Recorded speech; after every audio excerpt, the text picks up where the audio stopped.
사무엘하 7장 1절부터 18절까지 공독해 올립니다.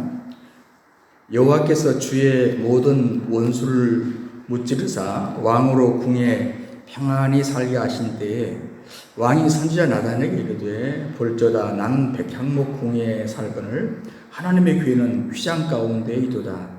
나단이 왕께 아뢰되 여호와께서 왕과 함께 계시니 마음에 있는 모든 것을 행하소서 하니라.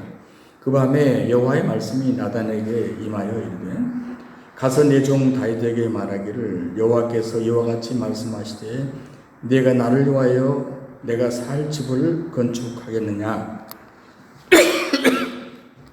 내가 이스라엘 자손을 애굽에서 인도하여 내던 날부터 오늘까지 집에 살지 아니하고 장막과 성막 안에서 다녔나니 이스라엘 자손과 더불어 다니는 모든 곳에서 내가 내 백성 이스라엘을 먹이라고 명령한 이스라엘을 어느 지파들 가운데 하나에게 내가 말하기를 너희가 어찌하여 나를 위하여 백향목 집을 건축하지 아니하였느냐고 말하였느냐.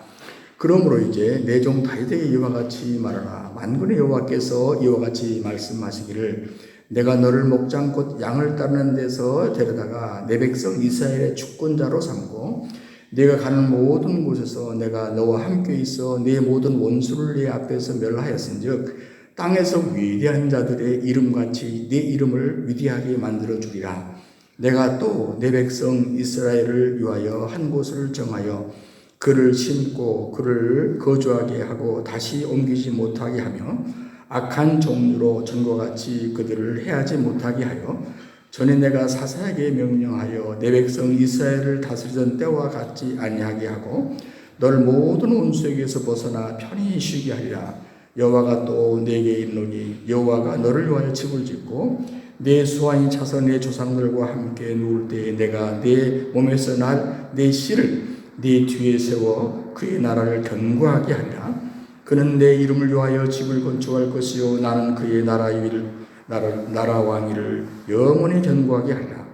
나는 그에게 아버지가 되고 그는 내게 아들이 되리니 그가 만일 죄를 범하면 내가 사람의 매와 인생의 채찍으로 징계하리니와 내가 네 앞에서 물러나게 한 사울에게서 내 은총을 빼앗은 것처럼 그에게서 빼앗지는 아니하리라. 네 집과 네 나라가 내 앞에서 영원히 보존되고 네 왕위가 영원히 견고하리라 하셨다 하라. 나단이 이 모든 말씀들과 이 모든 계시대로 다윗에게 말하니라. 다같이 다윗 왕이 여호와 앞에 들어가 앉아서 이르되 주 여호와여 나는 누구이오며 내 집은 무엇이기에 나를 여기까지 이르게 하셨나이까. 아멘.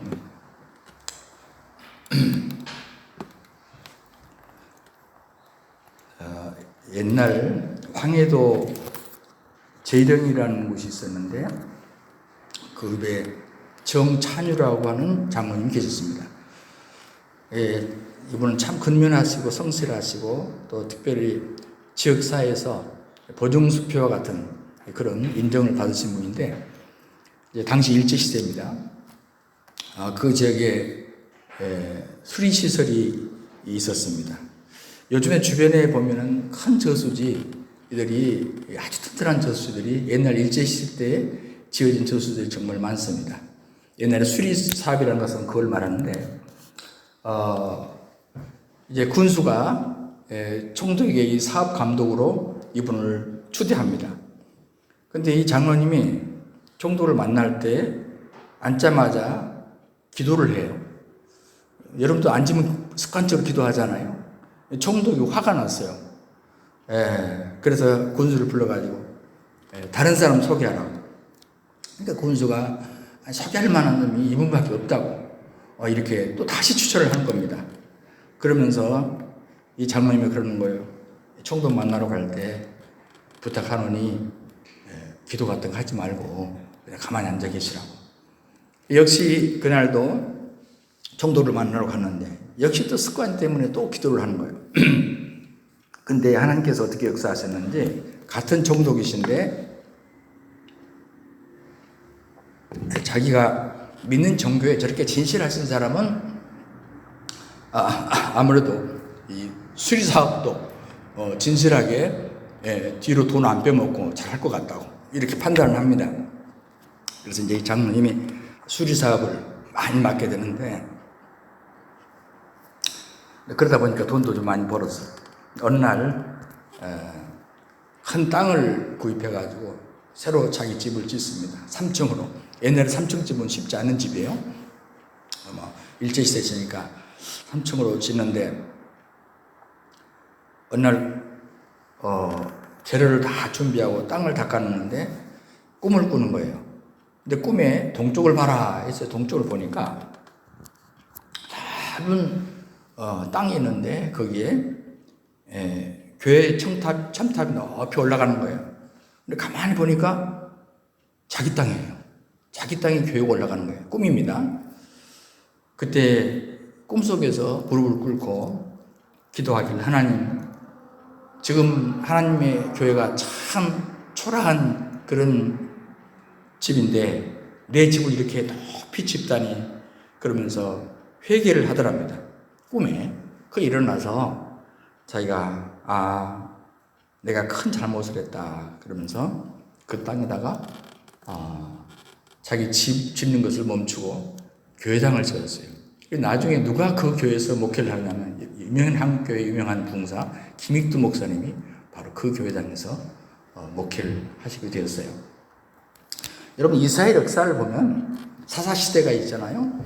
그리고 이제 백성들이 선지자들을 통해 이 사무엘 선지자를 통해서 우리에게도 이웃 나라처럼 왕을 좀 세우십시오 그럽니다. 사실 하나님께서는 그걸 원치 않았거든요. 하나님 직접 통치하는 신정 국가를 원하는데 이제 백성들이 그러니까 얼마나 사무엘도 고민이 있는지 그때 하나님이 백성들이 원하는 대로 왕을 세우라. 그래서 초대 왕이 바로 사울이 됩니다. 근데 사울이 나중에 하나님 앞에서 교만을 떨고 잘못되어 가요. 그래서 사울의 뒤를 이을 왕을 또 세우게 되는데, 그 역시 사무엘 선지자가 세운 과정에서 내가 이세 아들 다윗을 만나니 내 마음에 합한 사람이라 내 뜻을 다 이루게 하리라. 그래서 나타난 사람이 바로 다윗입니다. 근데 이 다윗을 하나님께서 주권자로 삼으시는데, 왕이 된 이 다윗이 통치하는 동안에 큰 업적을 이루게 됩니다. 외적으로는 이방인들과 싸워서 그 주변 나라들을 정리해버려요. 조그만 나라임에도 불구하고 하나님 도우셔서 가장 넓은 영토를 차지하게 되죠. 내적으로도 얼마나 많은 문제가 많았는지 몰라요. 그런데 모든 난제를 다 슬기롭게 처리하고 소위 태평성대를 유지하는 그런 역사가 성경에 기록이 됩니다. 이 다윗이라는 이 이름의 뜻이요, 하나님의 사랑을 받은 자예요. 정말 다윗은 보면 하나님의 사랑을 많이 받았는데, 그러나 또 다윗 쪽에서 보면 하나님을 오히려 가장 으뜸되게 사랑했던 사람이라 이렇게 평가할 수 있어요. 저는 성경에 많은 인물이 있지만 내가 영어 이름은 사무엘이에요. 그런데 나중에 다윗을 연구하고 봐서 이름을 다윗이라고 지을 걸 내가 생각할 정도로 정말 다윗에서 보면 볼수록 매력이 있어요.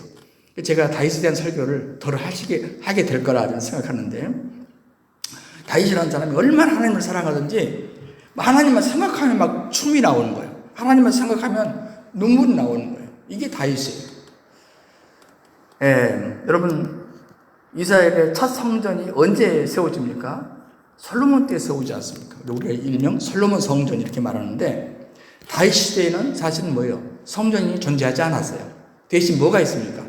다윗이 오벳 에돔의 집에 있는 성궤를 자기의 도성 시온성으로 옮겨서 텐트 속에, 소위 우리가 일명 다윗의 장막이라고 말하죠. 그 텐트 장막 속에 모셨죠. 그런데 제가 시편 84편을 읽으면서 참 제가 좋아하는 구절이에요. 제가 예배 시간에 많이 이 말씀을 이렇게 말씀하는데, 거기에 제가 참 특이한 것을 발견했어요. 그 시편 84편 1절 5절에 보면요, 많이 들어봤을 거예요. 만군의 여호와여, 주의 장막이 어찌 그리 사랑스러운, 여기 장막이라고 나와요. 자, 장막으로 시작하잖아요. 근데 내 영혼이 여호와의 궁정이라는 표현을 합니다. 궁정을 사모하여 생각하면, 지금 저 장막을 보고 하는 말이에요. 텐트를 보고 하는 말이에요. 궁정을 생각하며 내 마음과 육체가 생존하신 하나님께 부르짖나이다. 나의 왕 나의 하나님 만군의 여호와여, 주의 제단에서, 여기 지금 주의 제단이라고 이제 부릅니다. 장막을 주의 제단에서 참새도 집을 짓고 제비도 새끼들을 보금자리를 얻었나이다. 주의 집에 거하는 자가 복이 있나이다. 이제 주의 집이라고 불러요. 텐트를 주의 집이라고 불러요. 저가 항상 주를 찬송하리이다. 주의 궁정에서 한 날이 다른 곳에서 첫날보다 나은 주, 여기 주의 궁정이라고 부릅니다. 저는 지금 성전이 있기 전이라고 생각하셔야 돼요. 그 전입니다. 그런데 이미 하나님의 성막에서 하루를 사는 것이, 하나님의 성막에서 문지기로 있는 사는 것, 민주기로 있는 것이 더 좋다라는 표현을 하면서 이미 그것을 주의 집이라, 주의 궁정이라 이런 표현을 해요. 큰 건축물을 표현을 해요. 그 얘기는 무슨 얘기냐면, 이건 제 해석이에요. 다윗이 비록 다윗의 성막을 바라보면서도 자기 마음속에 쉽게 말하면 브루프린트, 다시 말하면 청사진을 늘 그리고 있었구나. 늘 아름다운 건축물로 하나님께 드리고 싶다 하는 생각을 갖고 있었구나 하는 생각을 제가 갖게 돼요.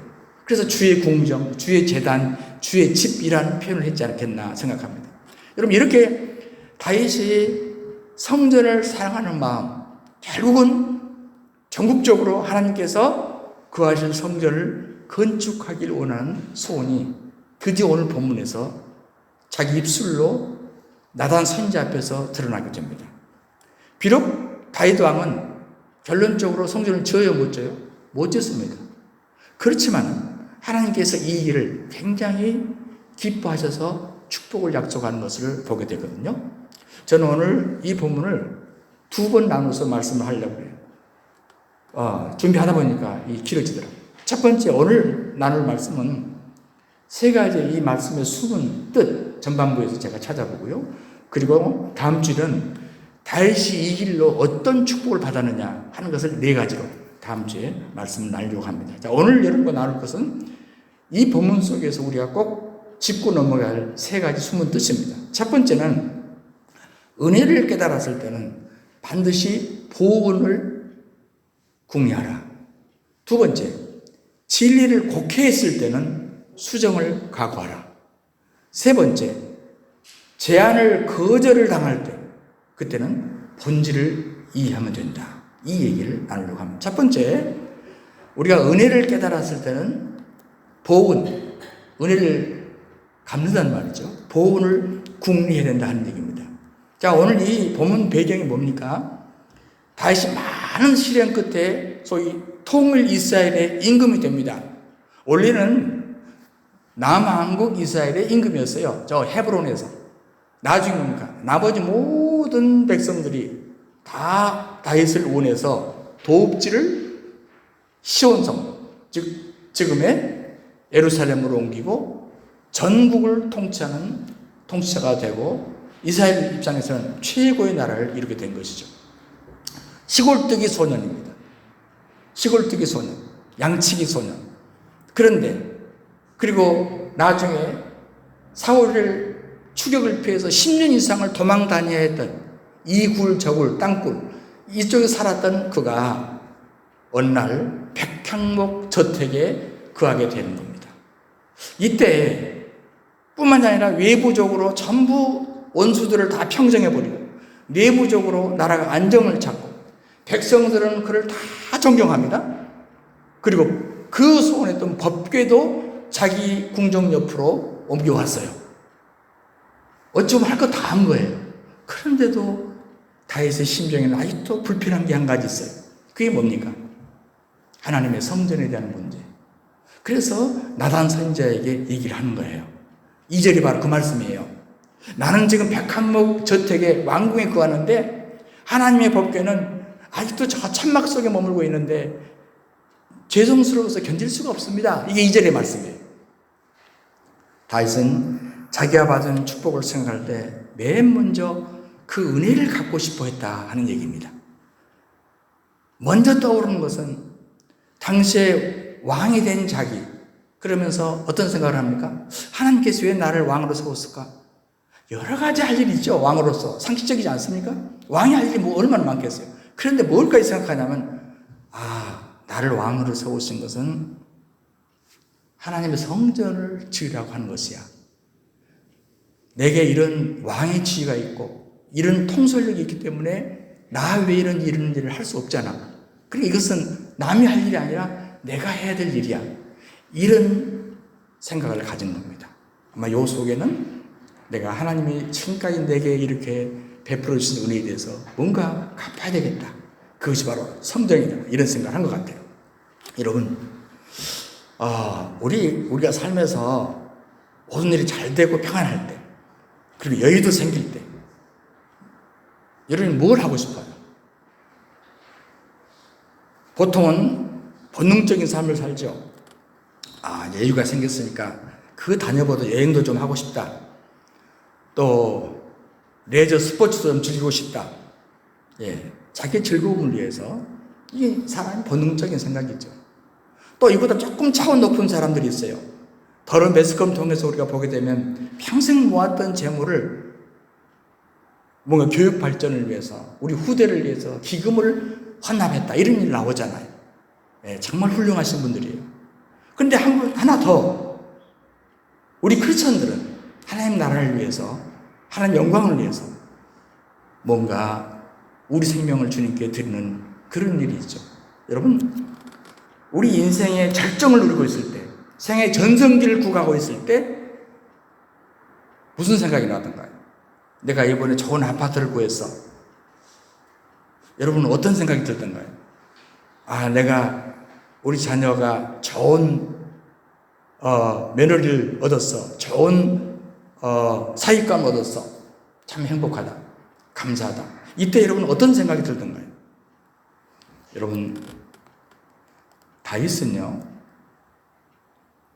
밖에 내 주변의 환경이 어떠하든지 상관없이 항상 그 중심에 변함이 없는 영적인 관심, 하나님과의 관계, 하나님을 향한 생각,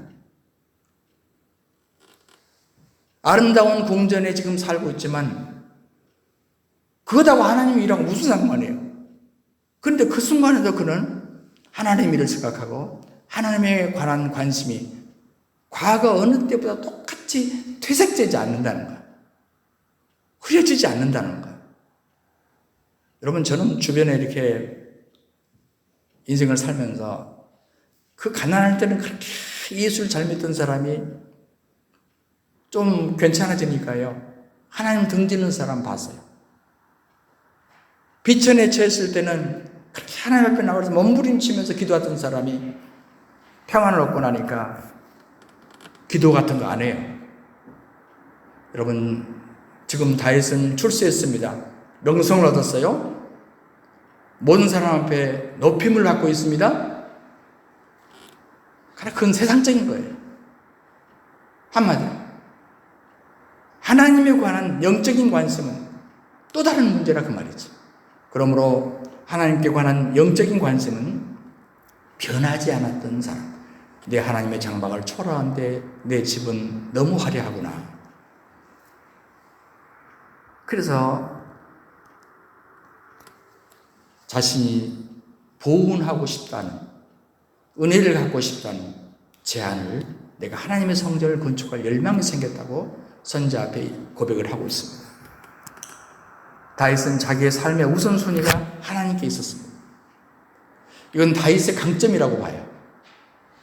많은 사람들이 은혜를 잊고 망각할 때 다윗은 잊지 않습니다.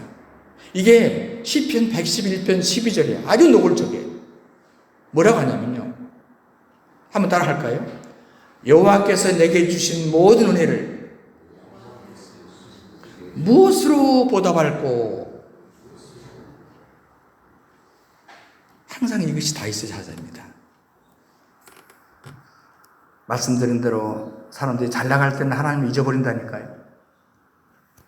어떤 사람은 조금 더 나가서 기고만장하고 내가 다 이런 것처럼 교만하기도 하고 거만하기도 해요. 그러나 다윗은 그렇지 않았습니다. 그 궁정에서 평안히 거할 바로 그때 오히려 하나님을 더 생각했어요. 여러분 한번 생각해 보세요. 스스로 내가 좀 더 평안하고 잘 될 때 누가 생각이 납니까? 아주 대조적으로 성경에서 항상 다윗을 말할 때 반대편의 얘기를 한 사람이 누구예요? 사울입니다. 근데 사울은요, 참 처음에 왕이 되기 전에 겸손한 사람이었어요. 왕 안 되겠다고 도망다니고 숨었던 사람이에요. 근데 왕이 딱 되니까요, 완전히 돌변해요. 그래서 그는 교만해서 망해버린 사람이에요. 똑같은 사람이라니까요. 당 시대를 살았던 똑같은 사람인데 어떻게 이렇게 달라질 수 있습니까?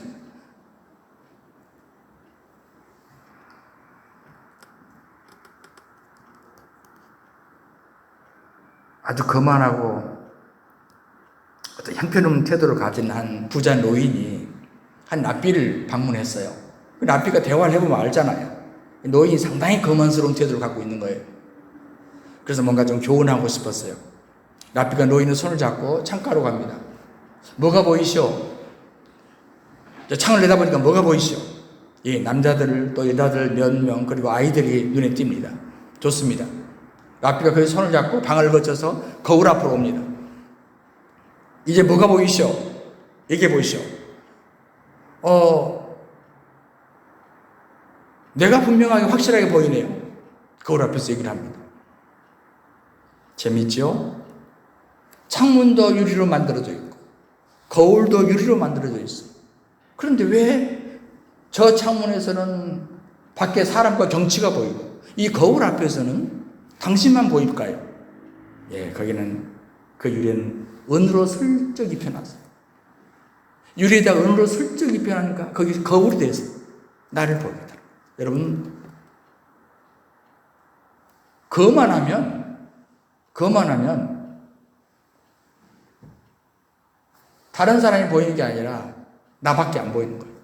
내가 최고인 거예요. 거만이라고 하는 은을 슬쩍 유리에다 발라놓으면 아주 얇아요.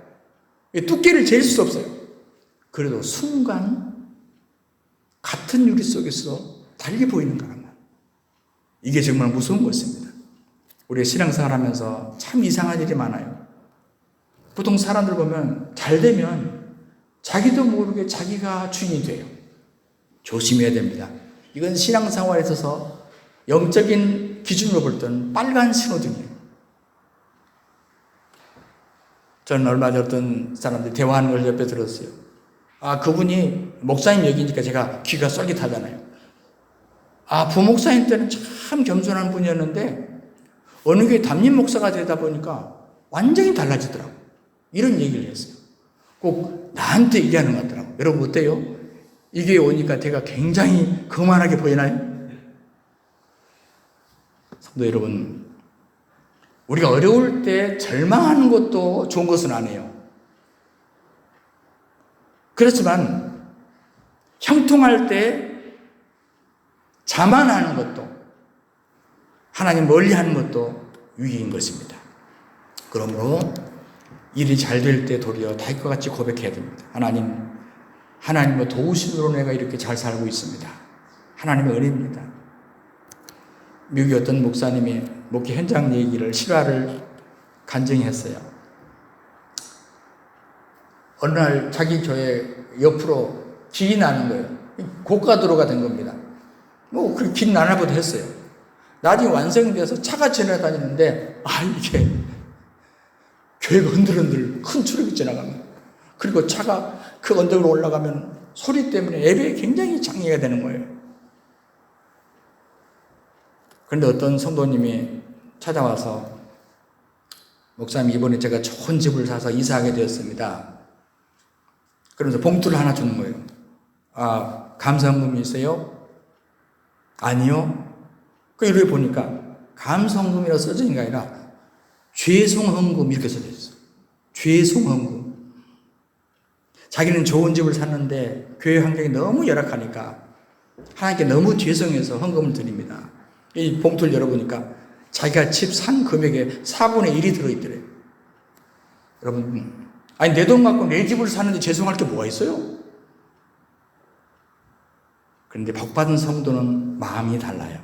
결국 그분의 헌신으로 그 교회가 다리 밑 교회를 청산하고 옮길 수 있다는 담임 목사님의 간증입니다. 나라도 보훈처란 것이 있더라고요. 보훈이란 뭔가요? 예.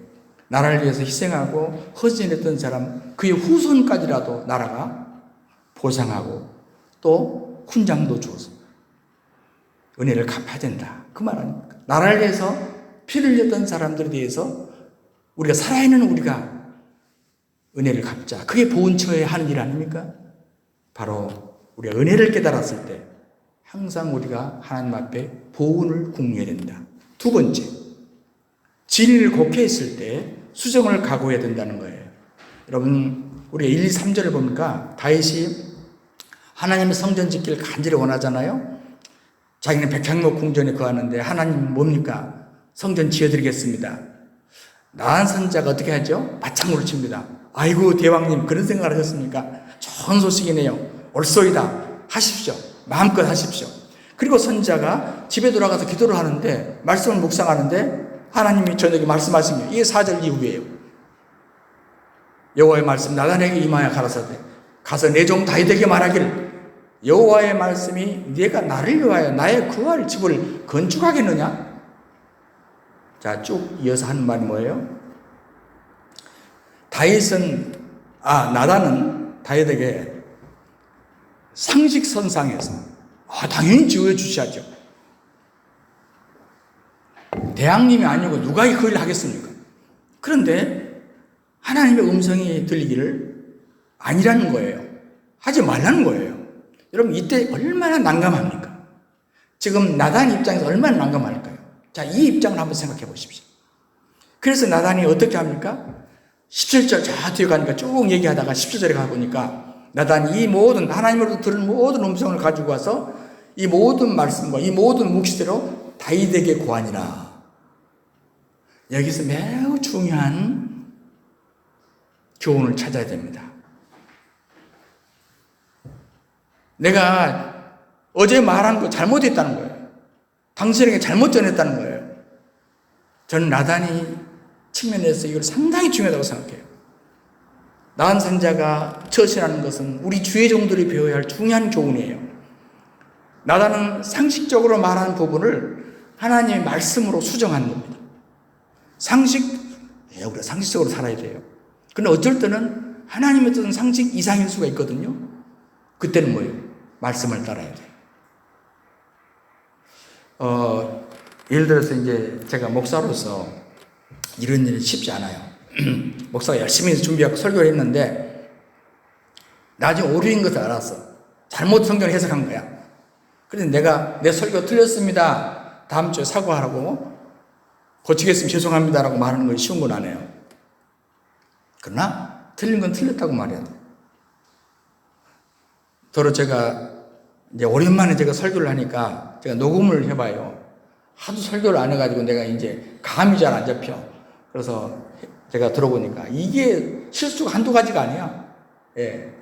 지난번에 제가 여러분 사과한 것도 있죠. 예. 므낫세 반지파라고 해야 되는데 베냐민 반지파라고 열심히 얘기하더라고 내가 바울이라고 해야 되는데 막 베드로라고 그러고 막 얘기해요. 예. 여러분 모르셨어요? 모르기를 바랍니다. 내가 들어보니까 그래요. 예.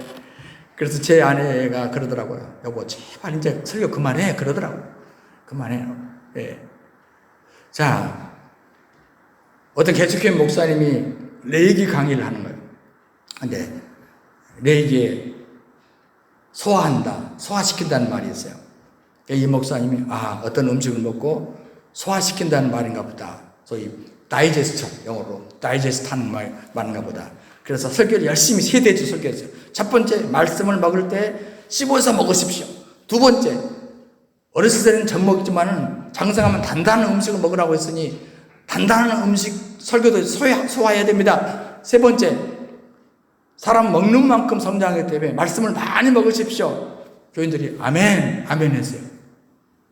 그런데 다음날 친구 목사가 놀러와서 어제 무슨 설교를 했어? 서로 목사들끼리 나눕니다. 어제 내가 레이기를 설교했는데 소화에 대해서 이렇게 소화했어. 친구가 하는 말이 그 다이제스천이 아니야. 그 소화라는 말은 extinguish. 다시 말하면 뭐죠? 불로 태운다는 말이야. 전혀 다른 뜻이야. 불로 태워서 하나님께 드린단 말이야. 소화시킨단 말이지. 입으로 다이제스트 한단 말이야. 아니란 말이야. 여러분, 그래서 다음 주에 목사님 고민하다가 교인들한테 제가 개척교회 하다 보니까 너무 바빠가지고 준비를 서울에서 좀 더 성경을 정확하게 봐야 되는데 잘못 설교했습니다. 교인들에게 내가 앞으로 다시 설교하겠습니다. 이 부분 다시 설교하겠습니다. 이렇게 했더니 교인들이 참 좋아하시더래요. 아직도 살아계신 우리 홍종길 목사님, 저 신학교 때 교회 성장학을 가르쳤어요. 그런데 자기의 그 실수를 말씀하시더라고요. 제가 교인들 설교할 때 하나님의 역사, 그래서 하나님의 역사에 대해서 열심히 하나님의 역사, 히스토리 열심히 강의를 했대요. 열심히 설교했는데 나중에 보니까 하나님의 역사가 히스토리가 아니라 월크야. 하나님의 사역이야, 사역. 일이. 이 본문 문맥으로 봐서. 여러분, 개혁자가 뭐예요? 개혁주의가 뭐예요? 개혁주의는 매일 계획한다. 항상 계획한다. 그런 뜻이거든. 그 말은 무슨 말입니까? 사람은 실수할 수 있고 사람은 틀릴 수 있다는 걸 전제하기 때문에 계획이 필요한 거예요. 사람은 절대 완벽하지 않아요. 그러나 중요한 것은 뭐냐? 틀렸다면 아무 때라도 고칠 수 있어야 된다 그 말이에요. 나다는 분명히 계획주의자였던 것 같아요. 자기는 하루 사이에 틀린 것을 다시 수정하는 것을 보십시오. 여러분, 하나님의 말씀 그 안에서 제일 힘든 사람이 무엇입니까? 고집불통인 사람, 변화되려고 하지 않는 사람이에요. 여러분, 개인차는 있겠습니다만 사람들 그렇게 말을 해요. 나이가 들수록 자기 주장이 세지고 고집이 세진다 이런 말 하지 않습니까? 서울대 심리학과 곽금주 교수님이 이 부분을 그렇게 말하더라고요. 나이가 들수록 자기가 해왔던 것들을 고수하려고 한다. 그러면서 뭐라고 하냐면 이전에 생각해왔던 자기의 신념, 가치를 따르려다 보니까 남들이 볼 때는 고집이 세게 느껴질 수밖에 없다. 이런 표현을 했어요. 그리고 이분은 이런 제안을 하더라고요. 그렇기 때문에 특히 노년기에는 지혜가 필요한데 어떤 지혜가 필요하냐? 가장 먼저 배우려고 하는 자세가 필요하다. 여러분, 지금 아무리 모자란 사람, 아무리 죄투성인 사람이라 할지라도 하나님 앞에서 변화되려고 하는 열린 마음, 이게 지혜더라고 말이죠. 여러분, 우리가 계획주의적인 마음, 내가 바꾸려고 하는 마음, 변화되려고 하는 마음을 갖고 있으면요, 시간은 자기 편이에요. 언젠가는 그럼 바뀝니다. 성화된 모습으로 변화돼요. 그럼 우리는 사람의 시각과 소위 계획주의적인 사람의 시각과 마귀적인 사람의 시각이 차이점이 무엇인가를 이해해야 됩니다. 나단의 이 모습은 하나님 앞에서 진정으로 저는 중요한 모습이다. 저는 그렇게 생각합니다. 내가 진리를 곡해했을 때는 항상 수정할 준비를 하라. 세 번째 마지막으로 제안을 거절당할 때는 본질을 이해하라. 따라하겠습니다. 제안을 거절당할 때 본질을 이해하라. 저는 이제 이 본문을 볼 때 어린 시절엔 그런 생각을 했어요. 참 하나님도 너무하신다. 다윗을 꼭 그 성전을 짓고 싶어 하는데 그거 좀 가만 놔두지. 왜 또 못 짓게 할까? 다윗이 그렇게 원한다는데 그것도 나쁜 일도 아니에요. 죄 짓는 것도 아니에요. 그래도 가만히 좀 놔두면 될 거 아닙니까? 그건 뭐 대단하다고 못하게 또 막습니까? 그래? 근데 여러분, 우리가 역대상에도 같은 말이 나오거든요. 이 사건을 또 다루는데 그 역대상 22장 8절에 뭐라고 하냐면 그 이유를 뭐라고 말하냐면 너는 피를 심히 많이 흘렸고 크게 전쟁하였느니라. 네가 내 앞에서 땅에 피를 많이 흘렸은즉 내 이름을 위하여 성전을 건축하지 못할 것이다. 그러면서 그 다음에 뭐라고 하냐면 내가 앞으로 온유한 아들을 하나 낳게 될 건데 그게 솔로몬이 될 거야. 그 솔로몬이 대신 성전을 지을 것이다. 이 얘기를 해요. 제가 사실 솔로몬 얘기를 하지 않았다면 제가 지나가려고 그랬어요. 근데 제가 따지고 싶은 부분이 있어요. 뭐냐면 여러분, 피 흘린 사람이 다윗뿐이었습니까? 솔로몬은 피를 안 흘렸어요. 솔로몬은 직접 피를 안 흘렸으면 모르지만 간접적으로 다른 사람의 칼을 통해서 피를 흘렸어요. 다윗만 피를 흘린 사람이 아니라 그 말이에요. 그러니까 더 의심스럽지 않습니까? 의문이 되잖아요. 그러나 여러분, 이 본문으로 돌아와서 역대상 말고 이 본문 사무엘서만 볼 때 뭐가 강조됐냐는 것을 봐야 됩니다. 그건 뭡니까? 중요한 포인트예요. 본질적인 거예요. 그건 뭐냐? 지금 다윗이 어떤 말투로 얘기를 하냐면, 하나님, 내가 은혜를 많이 받았으니까 주님의 전을 내가 지켰습니다. 지금 이렇게 말하는 거예요. 여러분, 그 말 속에는 뭐가 들었냐면, 우리가 볼 때는 몰라요. 우리 수준에서. 그런데 하나님의 수준에 볼 때는 뭐가 있냐면, 지극히 자기 중심적인 생각이 있는 거예요. 다윗에게. 여러분, 이 말씀 굉장히 부담스러운 얘기인데요. 내가 나쁜 생각을 하는 것은 당연히 하나님 앞에 안 되는 것이죠. 그런데 어쩔 때 내가 좋은 생각을 해요.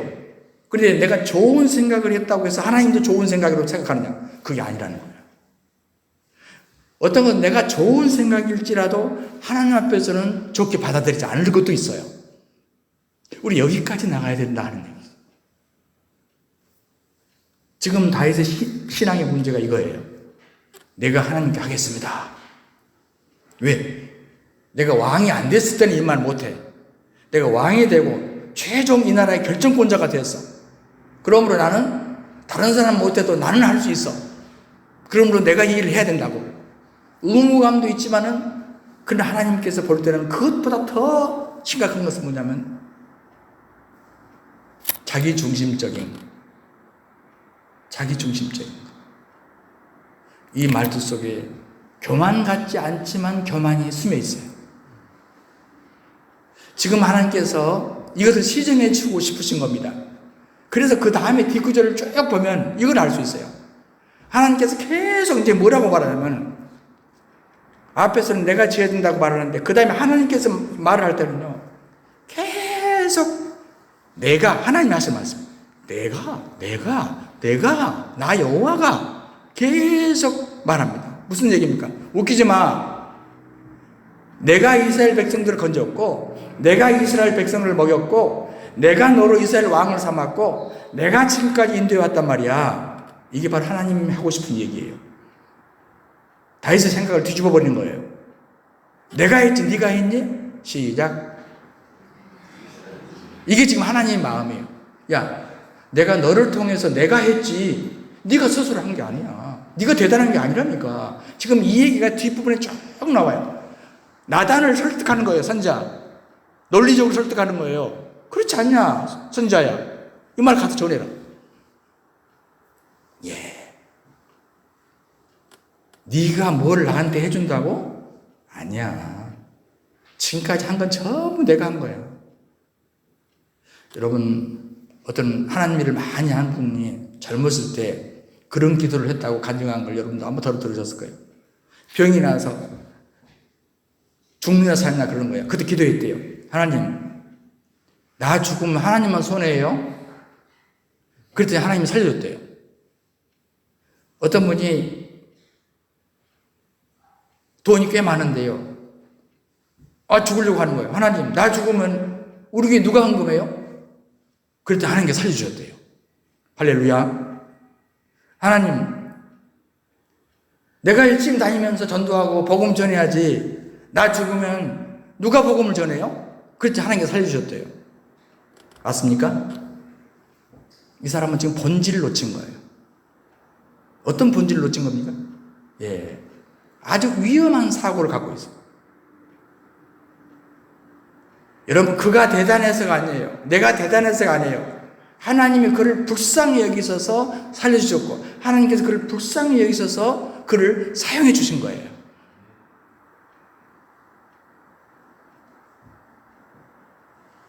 이럴 때 우리가 뭐라고 말하나? 웃기지 마, 그렇습니다. 하나님이 다른 사람을 통해서, 너 말고 다른 사람을 통해서 능히 할 수 있단 말이야. 지금 내가 쓰임받고 있다는 자체가 감사한 거야. 감격스러운 거야. 어디 건방지게 내가 없으면 하나님이 손해예요? 여러분 이제 저러 장난 삼아서 제가 그런 말을 해요. 혹시 그런 말을 하는 분이 있으면 그렇게 생각하는 당신이 없어야 그 교회는 돼. 내가 이 교회에 꼭 있어야 된다는 생각하는 사람이 빨리 이 교회에서 사라져야 그 교회는 정상이 된단 말이야. 좀 지나친 말입니까? 다윗이 일종의 그런 마음을 품고 있었다는 거죠. 너 지금 문제가 있다. 그 중단해. 너를 통해서 하겠다면 나 안 받겠다는 거예요. 좀 불쾌한 듯이 표현하고 있습니다. 내가 언제 인간이 지은 백양복 집에서 살고 싶다고 그러든? 나를 그렇게 봐? 사람이 지은 집에 내가 산다고? 네 생각은 갸륵하지만 나는 그런 존재가 아니야. 그러고 난 다음에 감사하게도 다윗이 내가 오늘 18절까지 읽었죠? 거기 보면 아주 터닝 포인트가 돼요. 그 말 듣고 즉각적으로 다윗의 훌륭한 점이 이 점이에요. 즉각적으로 깨달아요. 그래서 18절에 어떻게 해요?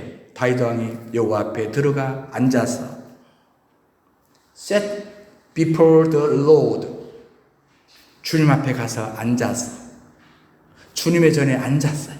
무슨 얘기입니까? 펄펄 뛰던 다윗이었다 그 말이에요. 그런데 이제는 꿇어서 기도합니다. 지금까지 다윗이 한 행동 가운데 저는 가장 중요한 행동이 바로 나는 이것이라고 생각합니다. 하나님 앞에 앉아서, 즉 내 계획을 다 철회하고 하지 않기로 한 행동, 이것은 골리앗을 죽이려고 나갔던 행동보다 더 위대한 행동이라고 저는 믿습니다. 펄펄 뛰는 사람이 있습니까? 하나님 앞에 앉아야 돼요.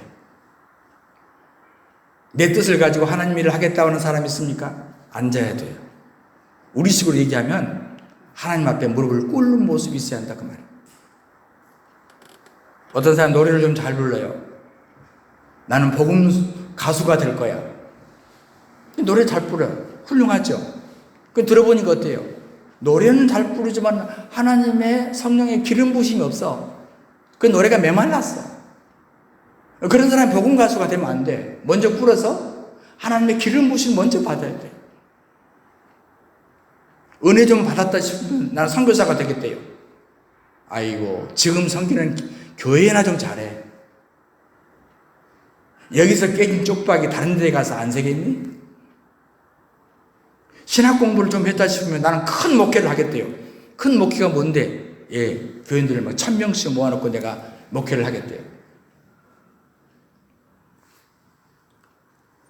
여러분, 이게 얼마나 위험한 생각이고 얼마나 하나님과 상관없는 생각인가를 우리가 이해해야 돼요. 우리가 대화하다 그런 말이에요. 너 나를 쫄로 보니? 이 말 들어보셨어요? 예, 이 장기 둘 때 하는 얘기, 장기 둘 때. 예, 쫄. 하나님이 나를 쫄로 세웠으면 쫄로 해도 그 장기판이 제대로 돌아가는 거예요. 나를 마로 했으면 말 역할만 하면 돼. 나를 차로 했으면 마차 역할만 하면 된단 말이에요. 우리가 장기에서 배울 수 있는 게 뭐예요? 여러분, 하나님께서 나단 선지자를 통해서 다윗에게는 성전 건축의 은혜를 허락하지 않는다고 전합니다. 그런데 다윗은 그 뜻을 실망하지 않고 받아들였다는 것, 이게 다윗의 훌륭한 점이에요. 대개 사람들은요, 자기 뜻대로 잘 안 되면요, 뜻대로 될 때는 그렇게 신이 나다가 안 되면요, 코가 쏙 빠져가지고, 그리고 어떻게 하든지 자기 뜻을 관철하려고 해요. 사랑하는 여러분, 다윗은 그의 마음이 받아들여지지 않아도 하나님의 뜻을 신뢰했어요. 그건 아까 말한 대로 다윗의 반대. 사울 왕은 왜 버림을 받았느냐? 일을 하지 않아서 버림받은 게 아니에요. 오버했어, 오버. 막 너무너무 뭘 하려고 하는 거예요. 그러니까 나중에는 사무엘 선지자가 한 일도 자기가 해버려요. 여러분, 성경에서 오히려 헌금 안 해가지고는 괜찮은데 헌금 하다가 망한 사람이 성경에 있어요. 누군지 아시죠? 아나니아 삽비라. 우리가 어떤 것을 하는 것도 중요하지만 하나님이 원하는 일을 하는 것이 더 중요해요. 내 열심도 정말 중요하지만 하나님의 열심을 뒤쫓아가는 것이 중요해요. 우리가 꿈을 가지고 매달려서 기도하는 사람, 그 꿈이 이루어지지 않았다 할지라도 그건 실패가 아니에요. 왜요? 오늘 다윗을 보십시오. 그걸 안 했으니까 버렸습니까? 아니에요. 다음 주에 다루겠지만 엄청난 축복을 약속해요. 왜요? 다윗이 나는 그래도 할래요. 이랬다면 다윗도 버림받아요. 그런데 그러셨어요? 주님 알겠습니다. 이것이 다윗이 복을 받는 비결이었어요. 세상에 가장 정교한 이름으로 그를 높여주셨어요. 꿈을 거절하신 분이 바로 하나님이시기 때문이에요. 그래서 우리가 그런 찬송 부르잖아요. 응답하신 기도 감사. 무엇도 감사해요? 거절하심도 감사. 하나님은 온 세상 사람들이 다 구원받기를 원하시잖아요. 그런데 사도행전 16장 6절 7절로 보면요, 성령이 아시아에서 지금 바울 일행이 말씀을 전하게 하는데 부르기아로 가도 맞고 갈라디아 땅으로 가도 맞고 무시아 앞에 이르러도 맞고 비두니아에 가고자 애쓰되 성경 뭐라고 하는지 아세요? 예수의 영이 허락지 아니하시는지라. 여러분, 사도 바울이 지금 한 영혼이라도 더 구원하고 싶어서 지금 가는 거 아닙니까? 복음 전하는 게 아니에요. 지금 놀러 가는 게 아니에요. 그런데 계속 막는데 성경에서 무서운 얘기예요. 예수의 영이 가로막았다고 그러는 거예요. 사탄이 막은 게 아니에요.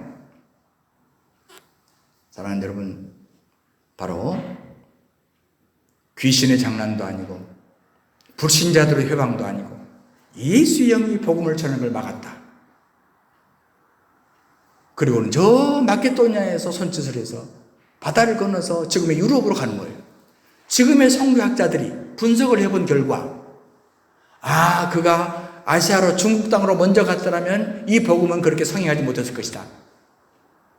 유럽을 먼저 가서 돌아서 그리고 미국 땅으로 돌고 돌아서 중국으로 돌고 조선 땅으로 왔기 때문에 복음의 확산이 효과적이었다. 이렇게 분석하는 거예요. 여러분, 인간이 아무리 지롭다고 해도 알고 보니 하나님의 탁월한 선택이었다. 이 같은 바울이 얼마나 많은 충성을 했습니까? 그런데 그의 성숙한 고백이 고린도전서 3장 7절에 나와요. 그러나 나의 나 된 것은 하나님 은혜로 된 것이니 내게 주신 그 은혜가 헛되지 아니하여 내가 모든 사보다 더 많이 수고했다. 그런데 그 다음 말이 진짜 중요합니다. 근데 내가 아니고 나와 함께 하신 오직 여호와 하나님의 은혜로라. 바울이 그렇게 수고하고 그렇게 헌신했던 것도 자기의 열정 때문에 한 게 아니라 하나님의 은혜로 그렇게 했다고 모든 영광을 하나님께 돌립니다. 여러분이 어떤 꿈을 꾸었어요. 하나님이 어떤 계획을 세웠어요. 순수해요. 누가 봐도 순수한 열정이에요. 그런데 앞이 막혀요. 그런데 하나님은 허락하지 않으세요. 여러분, 이때 어떻게 됩니까? 억울하게 생각하시면 안 돼요. 난감한 상황 속에서 하나님은 살아계시고 여전히 하나님 여러분을 사랑하십니다. 혹시 여러분 가운데 다윗과 같이 헌신하고 싶고 충성하고 싶은 그 마음이 벽에 부딪힙니까? 섭섭하게 생각하지 마세요. 때로 정말 선한 마음, 아름다운 동기가 정당한 평가를 받지 못할 때 섭섭하기 쉬워요. 그러나 여러분, 그리 아니하실지라도 계속 하나님을 찬송하세요. 여전히 하나님의 이름을 높이세요. 하나님께서 여러분을 높이실 겁니다. 성도들이 공통된 간증이 그거잖아요. 원망했던 일, 섭섭했던 일이 나중에 보니까 하나님의 은혜였소. 그래서 성숙한 사람은 미리 당겨서 하나님의 섭리를 깨닫고 이해하려고 하는 것입니다. 그래서 18절 이하부터 다윗의 자세가 어떻게 바뀌냐면요, 내가에서 이제는 주님이 하셨습니다. 따라합시다. 주님이 하셨습니다. 예. 지금까지 내가 할 수 있다고 생각했는데 결론은 주님이 하셨습니다. 내가 하고 싶은 것을 거절당할 때 여러분, 하나님의 본질을 이해할 수 있길 바랍니다. 오늘 저는 세 가지 숨은 교훈을 찾아봤어요. 하나는 우리가 은혜를 깨달아진다면 어떻게든지 보은하도록 궁리해라. 두 번째, 진리를 곡했다고 나중에 깨달을 때는 아무 때라도 자존심 생각하지 말고 수정해라. 세 번째, 하나님 앞에 이렇게 좋은 것을 제안했는데도 거절당했다. 그랬을 때는 하나님의 본심을 이해하고 본질을 이해하는 우리 훨씬 성숙한 단계로 갈 것이다. 이제 다음 주는 자, 이렇게 했더니 다윗이 어떤 축복을 받았느냐를 말씀을 나누겠습니다. 주 하나님, 우리 아버지 고맙고 감사합니다. 모든 것이 다 하나님의 은혜였습니다. 주님이 이곳까지 인도해 주셨습니다. 감사하고 감사합니다. 우리 평생에 다윗처럼 영광을 돌리며 살아가는 우리 모두가 되게 하옵소서. 주 예수 그리스도 이름으로 간절히 기도하옵나이다. 아멘.